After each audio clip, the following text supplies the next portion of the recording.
agwala m di m na m abanyezie Ibonyi na m emekatali ebele o wele okpu nnabenyi o wee sị m na nke a ama mme na ihe a bụ 8 years ya na anụ di ịghọtago. So since afọ ya na anụ di na ihe di na-epiogili adọsịrọ mma o piogolili Suza ọ sị m nne na ihe atụgo bụ ime na ese mana ụmụ na-atọ ka ya ji maka gịnị mpiogoli di na epiogoli o wee sị m 8 years 6 times ka di ebunyegoli ọya ịghọta kịta andị n'ọkwa obunye na ya ga-etiritigide welisi na-eje ije. Ọ sị m nne na nke wutekesịli enu bụ na ya dị ime di wee bunye ọya afọ ime anwa abụọ na ya nwụsigo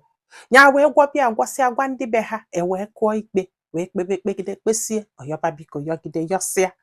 na nke kasị njọ bụ na ịgwara anya na ibutego ọya na ọma nkwekọ n'uju n'ọgwụ ọgbapụjila aka jebe n'ọgwụ tritibe onwe separately nyanwa na-etrite onwe nke nyanwa separately ọ bụghị ọtago n'ihe a ka ọ ga na-eme na ọ ga na-agọ na igwe ama nkwekọ eko ọkwalụ na ọnyanwa bunyeli dị ọya mana mgbe afọ nwa ya afọ pụrụ ya kpelu ndị befe ebe ekpesie nya sị na ya ma nnụzọ ntịlụ di eju n'ọgwụ ọ bụghị ọtago ewee ju n'ọgwụ wee nenesie ọ bụ na ọ na-etriti onwe ya nwa na-etritikwa onwe ya dọkịta nyeli aka ha wee tritisie o promise che na ya ma nkwụghalizi again. Ọ sị m nne ya na ya na-abụ bikwelu nka na-abụ di ebidokwa meghalịbakwa. Ọ sị m nne ya mụsịa nwa nke ọzọ wee tụkwala ime ọzọ di ebutekwe dise na ọya bunyekwu na-agala isi aga ya wee gwọsie onwe wee sị na ya manyezie Ibonyi no more Ibonyi unless ma ọ ga-eji okpu nnabenyi na ọ bụ na unu nene etu di esi ebute ọya na unu ga-ama na ọ bụrụ nwoke na-alaiki iji okpu nnabenyi wee si Ibonyi ọ bụghị ịghọtago na ọ da alaiki ya mana ọnyanwa bụ iwu ya tiri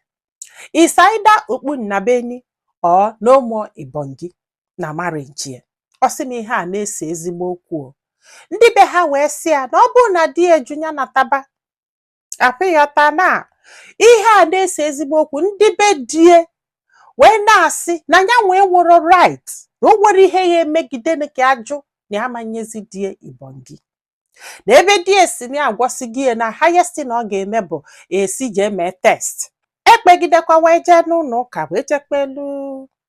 onye isi ụkọchukwu wee sọpọtụ kwuo si na o nwere ife megide enu ka ya si na amanyezi di Ibonyi na ndị chọrọ igbu ya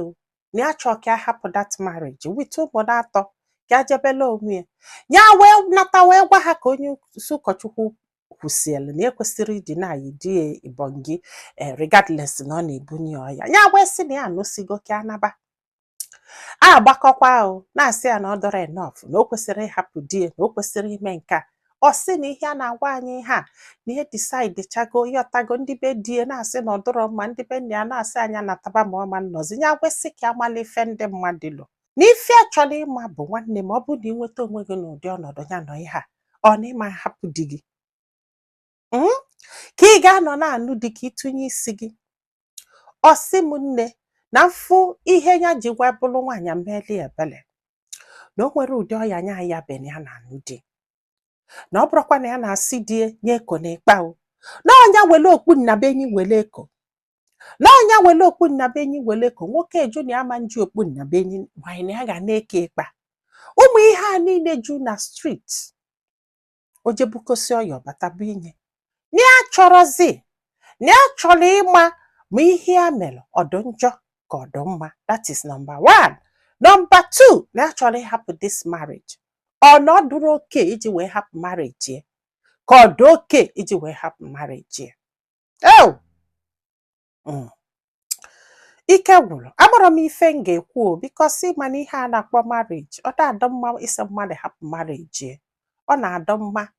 mmadụ iji aka ya decide ya ịghọta na ya anụsigo mana ihe na-achọ ikwu bụ nwaanyị ọbụla kwesịrị ịma ebe ọ ga-abụ oluo ọsị mba ihe anwa gara n'etiti ralụ ndụ gị na nke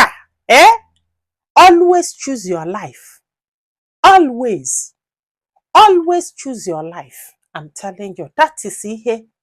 The only thing nwere ike ikwu ebe a. Onye ọbụla were ile ego ezi ọnụ. Ife ọbụla ga-anapụ m ndụ m, abịakwana m nso. Yes, that is it. Atụọla ọmalụ, ọmalụ. Atụọla ofeke, ofenye isi n'ọfịa.